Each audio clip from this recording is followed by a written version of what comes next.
किसी व्यक्ति विशेष के आदमी नहीं थे। डॉक्टर पटेल पूरे प्रदेश के मसीहा थे और जो आज अनुप्रिया ने ये गंदगी की है वो माफ करने लायक नहीं है। जब से चुनाव हुआ है मार्च से बराबर मेरे दरवाजे में पुलिस बैठी है, मेरे घर में पुलिस बैठी है, मेरे बच्चों को यातनाएं दी जा रही हैं। सत्ता का नशा और सियासी दुश्मनी का अगर कोई सबसे अच्छा उदाहरण भारतीय राजनीति में अब मिल सकता है तो वो सोनेलाल पटेल का परिवार हो सकता है, क्योंकि उनकी सियासी विरासत को पाने की चाहत ने परिवार की दो बहनों को आमने सामने लाकर खड़ा कर दिया। ऐसा दुश्मन बनाया कि दोनों एक दूसरे को देखना तक पसंद नहीं करती हैं। जिन माँ और बेटी ने हाथ पकड़कर अनुप्रिया पटेल को सियासत में आगे बढ़ाया, आज उस अनुप्रिया पटेल की सियासी रसूख के दुश्मन उनकी ही माँ और बहन हो गई। वो खुलेआम कह रही हैं कि जो बेटी सोनेलाल पटेल की विरासत को और उनकी सियासत को आगे ले जाना चाहती हैं, दरअसल आज उसे वो आगे नहीं ले जाना चाहती, बल्कि सोनेलाल पटेल की विरासत को सत्ता के दम पर हड़पना चाहती हैं, जो हम हरगिज नहीं होने देंगे। लोग कहते हैं आपकी घर की लड़ाई है, घर की कोई लड़ाई नहीं है, लड़ाई बर्दाश्त है। वो अपने सिवा किसी को आगे आने नहीं देना चाहती है। तो सच मानिए, सोनेलाल पटेल का यूपी की सियासत में औरा कुछ और था। वो अपने समाज के लिए जीते थे, वो अपने समाज को आगे लाने के लिए जमीन पर संघर्ष करते थे। वो उस बंजर जमीन पर सियासत कर रहे थे जिसका कोई वारिस नहीं था। आज उस सोनेलाल पटेल की सियासी विरासत पर सड़क पर सियासी गृह युद्ध छिड़ा हुआ है। आज सोनेलाल पटेल की पत्नी अपने पति की सियासी विरासत को पाने के लिए सड़क पर संघर्ष कर रही हैं। उससे बेटी के खिलाफ खड़ी हैं, जिसको खुद माँ और बहन ने ही सियासत का ककहरा पढ़ाया है। वो जानती हैं कि सोनेलाल पटेल की सियासत का सच क्या है। वो जानती हैं कि आज किसकी सियासी जमीन को अनुप्रिया पटेल हड़पना चाहती है। वो जानती हैं कि सोनेलाल पटेल की सियासी विरासत का मतलब क्या होता है। क्योंकि डॉक्टर पटेल किसी व्यक्ति विशेष के आदमी नहीं थे। डॉक्टर पटेल पूरे प्रदेश के मसीहा थे और किसी एक के रोकने से उनका ये आंदोलन रुकेगा नहीं। आज उनकी जयंती भले ही छोटे स्तर पे हो रही होगी, लेकिन पूरे प्रदेश में होगी। वैसे तो कृष्णा पटेल सोनेलाल पटेल की विरासत को आगे ले जाना चाहती हैं, वो उनकी सियासी विरासत को आगे बढ़ाना चाहती हैं, लेकिन सत्ता के रसूख ने सोनेलाल पटेल की सियासी जमीन को फाड़ कर रख दिया। जैसे माँ और बेटियों ने सोनेलाल पटेल की विरासत को आगे साथ साथ बढ़ाने का संकल्प लिया था, आज उस परिवार में माँ और बेटी के बीच सियासी विरासत को लेकर दरार पड़ गई। ये लड़ाई अब सड़क पर आ गई है, क्योंकि ये दिखाने की कोशिश है कि असल में सोनेलाल पटेल के संघर्ष को आगे बढ़ाने का किसमें ज्यादा मादा है। मैं संकल्प लेके आई हूँ और मैं जरूर जाऊंगी। पुलिस प्रशासन रोकेगा? पुलिस प्रशासन तो मुझे किसी चीज की परमिशन नहीं दे रहा है और मुझे रोक नहीं सकते वो मेरे पुरोधा की जयंती मनाने से। वैसे ये सब जानते हैं कि अगर सोनेलाल पटेल होते तो शायद ये नौबत नहीं आती। उनकी विरासत को इस तरह से सड़कों पर नहीं घसीटा जाता।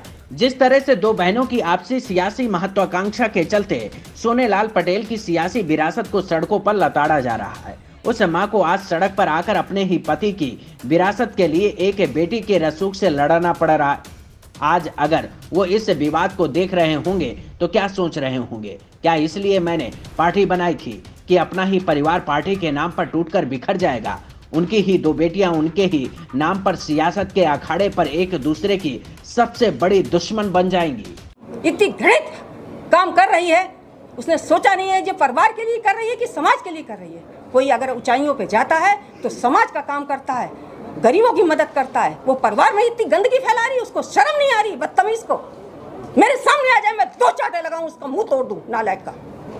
होगी नेता, होगी मंत्री, जिसके लिए होगी। मंत्री और नेता मैंने अपनी कलम से बनाया है उसको। पहली बार विधायक मैंने जिताया है, दूसरी बार सांसद मैंने बनाया है। आज इसके दिमाग इतने खराब हो गए हैं। शायद ये कल्पना सोनेलाल पटेल ने भी नहीं की होगी, क्योंकि उनको अपने परिवार से ज्यादा अपने कुर्मी समाज की चिंता थी।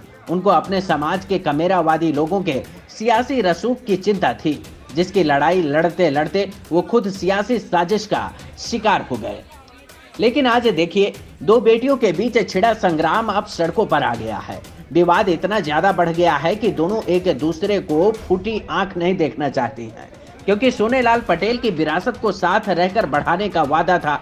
लेकिन मां का आरोप है कि सत्ता के रसूख के चलते अब पिता सोनेलाल पटेल की विरासत पर अनुप्रिया पटेल डांका डालने की जबरदस्ती कोशिश कर रही है। इसीलिए उनकी पार्टी के कार्यक्रम को साजिशन मंजूरी नहीं दी गई। ऐसा पहली बार नहीं हुआ, बल्कि इससे पहले भी अपना दल का मेरावादी को सोनेलाल पटेल की याद में कार्यक्रम करने से रोका गया। दरअसल दोनों बहनें लखनऊ के इंदिरा गांधी प्रतिष्ठान में सोनेलाल पटेल की जयंती पर कार्यक्रम करना चाहती थी। दोनों ने कार्यक्रम के लिए अनुमति मांगी थी, लेकिन पल्लवी पटेल को कार्यक्रम की अनुमति नहीं मिली, जबकि अनुप्रिया पटेल के अपना दल एस को इंदिरा गांधी प्रतिष्ठान में कार्यक्रम की मंजूरी मिल गई। इस विवाद के बीच पल्लवी पटेल सीएम योगी आदित्यनाथ से मिलना चाहती थी। इसके लिए बकायदा वो मुख्यमंत्री आवास तक गई थी, लेकिन योगी आदित्यनाथ ने रात में मिलने से मना कर दिया, जिसके बाद पल्लवी पटेल ने मीडिया के सामने आकर कह दिया कि सरकार दबाव में आकर उन तीनों स्थानों में से एक भी स्थान पर कार्यक्रम की अनुमति नहीं दे रही है, जो सरकारी रसूख का इस्तेमाल कर परेशान करने की कोशिश हो रही है।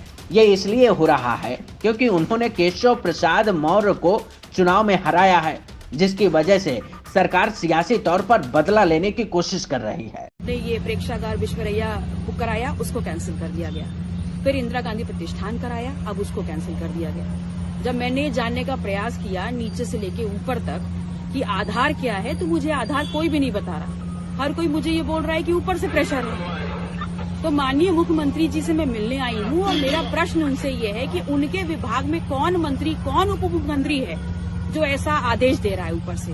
यदि ये उनका आदेश है तो भी मैं जानना चाहती हूँ कि मेरा गुनाह क्या है, मैंने गलत क्या किया है। और अगर उनकी जानकारी में नहीं है तो मैं ये उनके संज्ञान में लाना चाहती हूँ कि मैं भी इस प्रदेश की जनता में आती हूँ, मेरे साथ अन्याय हो रहा है, इसका संज्ञान लेकर के मेरे साथ न्याय करें। मैं इसका जवाब चाहती हूँ।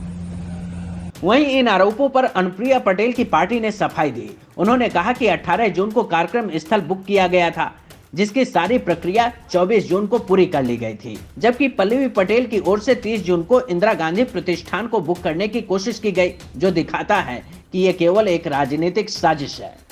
बात कुछ भी हो, लेकिन एक परिवार और एक पिता की बेटियों की सियासी लड़ाई का तमाशा अब दुनिया देख रही है। वो सोच रही है कि सत्ता ने कैसे कैसे लोगों को दुश्मन बना दिया, कैसे कैसे रिश्तों में नफरत भर दिया। ये सब कुछ अगर आज सोनेलाल पटेल देखते तो क्या सोचते। Bureau report, watch news. Subscribe to our YouTube channel and press the bell icon to get the latest update.